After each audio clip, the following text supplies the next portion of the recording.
Aquí estamos de regreso en Día a Día por Telemundo. Oiga, información de una investigación que hizo el compañero periodista, columnista y escritor Benjamín Torres Gotay. Plantea que en Puerto Rico han habido casos validados, o sea, casos investigados de niños que fueron agredidos sexualmente.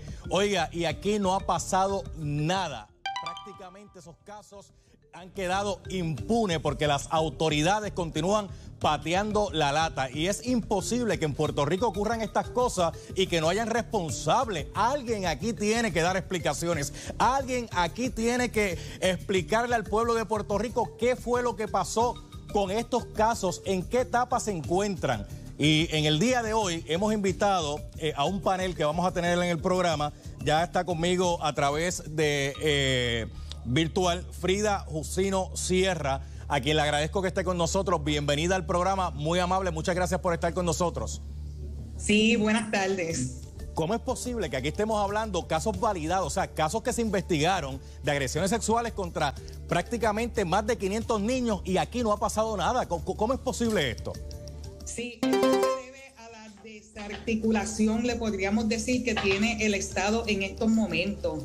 Aquí se trabaja bajo unas leyes que se supone, por ejemplo, la ley 158 del 2013, la ley de los SIMBA, se supone que esta ley se crea para que todas las agencias trabajen en forma integrada, siendo un entrevistador forense quien haga las entrevistas y en la parte de atrás estén las demás agencias preguntando lo que ellos necesitan, ya sea para llevar el caso, para intervenir médicamente o para la cuestión de terapia. Pero aquí en Puerto Rico eso está desarticulado. ¿Qué pasa con esto? Que mientras se están haciendo esfuerzos diferentes, los niños se van revictimizando y cuando llega ya al Estado o Fiscalía entiende que tiene un caso bueno para presentarlo, entonces ahí ha pasado tanto tiempo que o hay retractación en los niños se retractan, las niñas se retractan, o hay desinterés en presentar el caso y pueden pasar un montón de cosas, pero básicamente aquí el problema mayor lo es lo que está desarticulado en cuanto a la intervención del Estado como tal. Pero Jusino, lo que sucede con esto es que agresor o agresora, que las autoridades no intervengan con esa persona, podría estar repitiendo estos actos con otros niños, o sea, estaría replicando esa mala acción porque ve que no tiene consecuencias y esto no puede quedarse en que el Estado o no tiene los recursos o no tiene el dinero. Pues mire, si no lo hay, tiene que aparecer. Sí, de hecho, hay abusos sexuales que son situacionales, pero hay abusos sexuales que son recurrentes y recordemos que el abuso sexual es un evento o múltiples eventos de la vida o en la vida de un niño o una niña y como usted dice, mientras más se tarde en enjuiciar a esta persona, puede ser que esta persona cometa otros delitos y puede ser que este niño nunca sane y puede ser que si esto no se lleva a cabo y el niño no recibe terapia, pudiera ser, aunque es un porcentaje bajo, que este niño se convierta en un agresor sexual ya cuando sea adulto o adulta. No, y lamentablemente hay niños que ven que denuncian esta conducta y como no ocurre nada, prácticamente se convierten en víctimas más adelante y van a hacer silencio porque cuando lo denunciaron nadie me escuchó, nadie me prestó atención. Exactamente, y otra cosa bien importante, gracias por traerlo, es que otros pares que también han sido abusados o abusadas sexualmente ven que con su par no pasó nada, pues ¿por qué yo lo voy a decir? Porque cuando revelamos un abuso sexual, esto rompe un montón de cosas, entre ellos que remueven a los niños, los sacan de su entorno, los cambian de escuela, pierden sus amistades, pierden sus grupos de apoyo. Entonces, ¿para qué lo voy a decir si ya yo vi que en este caso o con este compañero o compañera no pasó nada? ¿Por qué yo lo voy a decir? ¿Por qué yo me voy a arriesgar? Se une a la conversación el destacado periodista, escritor, columnista Benjamín Torres Gotay del periódico El Nuevo Día y también la presidenta del Colegio de Trabajadores Sociales, Mabel López Ortiz. Bienvenidos a ambos, gracias por estar con nosotros. Saludos, encantado. Benjamín, la verdad que cuando uno lee tu historia de esta investigación se le paran los pelos a cualquiera. Con esta situación uno se indigna, uno se molesta y uno se frustra, porque ¿cómo es posible que estos casos hayan sido investigados, hayan sido corroborados y que todavía los responsables, agresores estén por ahí por la libre? O sea, aquí no ha pasado nada. Así es, Falú. Lamentablemente no hay constancia de si alguno de los 533 casos validados en 6 de las 8 regiones de Puerto Rico. Hay 2 regiones que nunca han respondido cuántos casos tienen validados. pues no hay constancia de cuántos de esos casos están siendo procesados en los tribunales. Yo hablé para esta historia con la representante del Departamento de Justicia en este tema, la directora de la división que atiende el tema de abuso sexual, y no tenía estadísticas disponibles de cuántos casos de estos estaban procesándose. Wow, Mabel López Ortiz, presidenta del Colegio de Trabajo Social, ¿cómo esto es posible? Es que, mire, yo trato de buscarle lógica a esto y realmente no se la encuentro. Tenemos que proteger a nuestros niños. Bueno, yo creo que aquí hay un elemento muy importante, es cuál es la prioridad del Estado con relación a esta población que es tan vulnerada en nuestro país y que el Estado tiene el deber de protegerlo y, como usted dice, asegurar ese bienestar de estos niños y niñas. Eso por un lado. Por otro lado, Frida creo que ha sido muy enfática en decir que aquí hay una fragmentación de los servicios que implica que no hay comunicación entre agencias y los programas que están atendiendo a estos niños y a estas niñas, y por otro lado, la doctora Lara, que es experta en el caso, decía que aquí no hay un registro de estos casos para llevar la secuencia de vida y de acompañamiento de estos niños. Al fin y al cabo estamos hablando del derecho a la protección, el derecho social que ese niño y esa niña debe tener. Yo pienso que son ciudadanos de segunda categoría porque, pues, lamentablemente no votan, lamentablemente no aportan económicamente, y aunque nos duela a todos y a todos los que pensamos que hay que defender los derechos humanos, creo que la visión y la perspectiva del Estado, pues,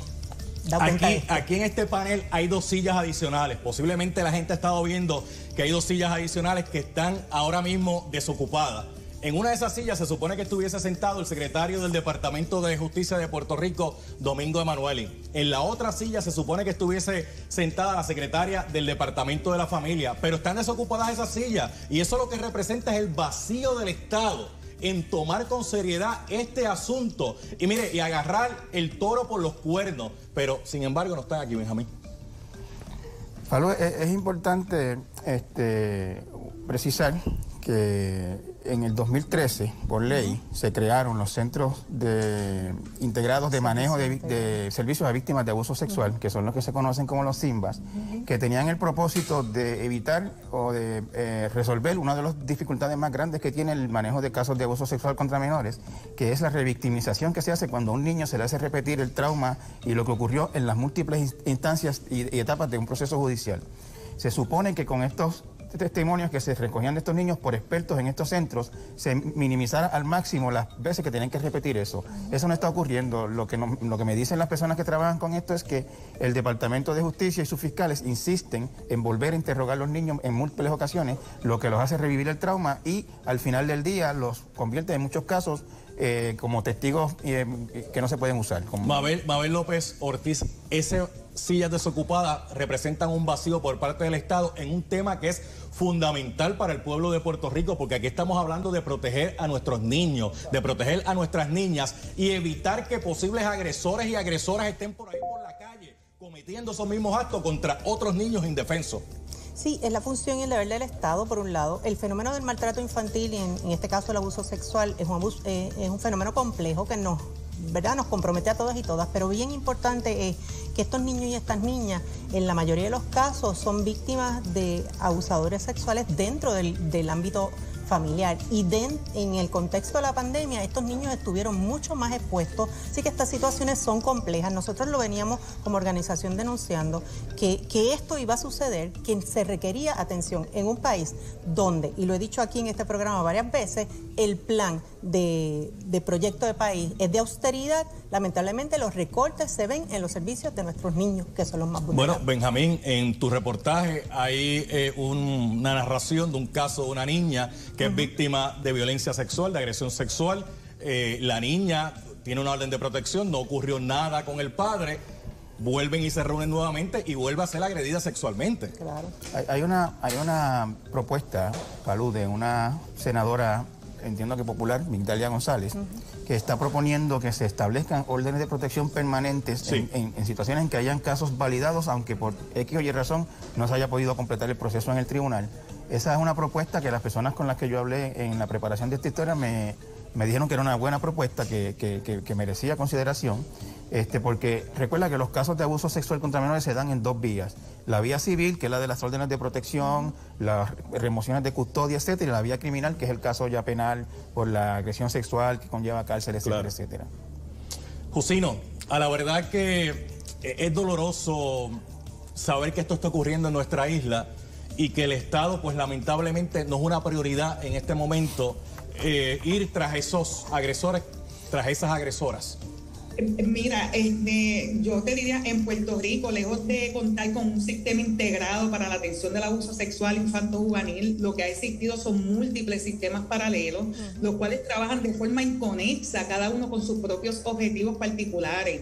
Y una de las secuelas más graves que acarrea la manera en que se han articulado estos servicios a esta población, lo es la deshumanización de este niño, de esta niña, de este joven involucrado, que luego de haber sido oprimido mediante esta violencia sexual, que entiende, ¿verdad?, que entendemos que pudo haber sufrido, pasa a ser objeto de otra forma de opresión, la impotencia, pero esta vez siendo el mismo Estado el victimario. Entonces, yo trabajo con abuso sexual desde 1998. Yo he testificado muchas veces en el tribunal y lamentablemente, aún habiendo un informe de evaluación de alegación de abuso sexual donde se sostiene la alegación de abuso sexual, a veces salen, a veces lo que le dan son multas, a veces vuelven y cometen crímenes sexuales y a veces estos niños vuelven a ser victimizados porque los mueven de hogares en hogares, y cuando en un hogar se conoce que este niño lo ha abusado sexualmente, es un blanco fácil para volver a abusarlo sexualmente. Gracias, Frida Jusino, por haber estado con nosotros. Gracias, Mabel López Ortiz, presidenta del Colegio de Trabajadores Sociales, por haber estado con nosotros. Benjamín Torres Gotay, muchas gracias, felicidades por esa investigación y por visibilizar este problema. Una pena que el Departamento de Justicia y el Departamento de la Familia hayan decidido no venir al programa y mantener esas 2 sillas desocupadas, porque ese vacío lo que representa es en el nivel de prioridad que tienen este tema. Y nuestros niños y nuestras niñas necesitan protección y nosotros los adultos estamos llamados a brindarle esa protección. Oiga, y nosotros vamos a seguir aquí en este programa y vamos a ir tras los responsables, no solamente contra los agresores y las agresoras, sino contra los funcionarios que se convierten en insensibles y no le dan seguimiento a estos casos, porque son también cómplices, porque tanta culpa tiene el que mata a la vaca como el que le aguanta la pata. Esto es Día a Día por Telemundo.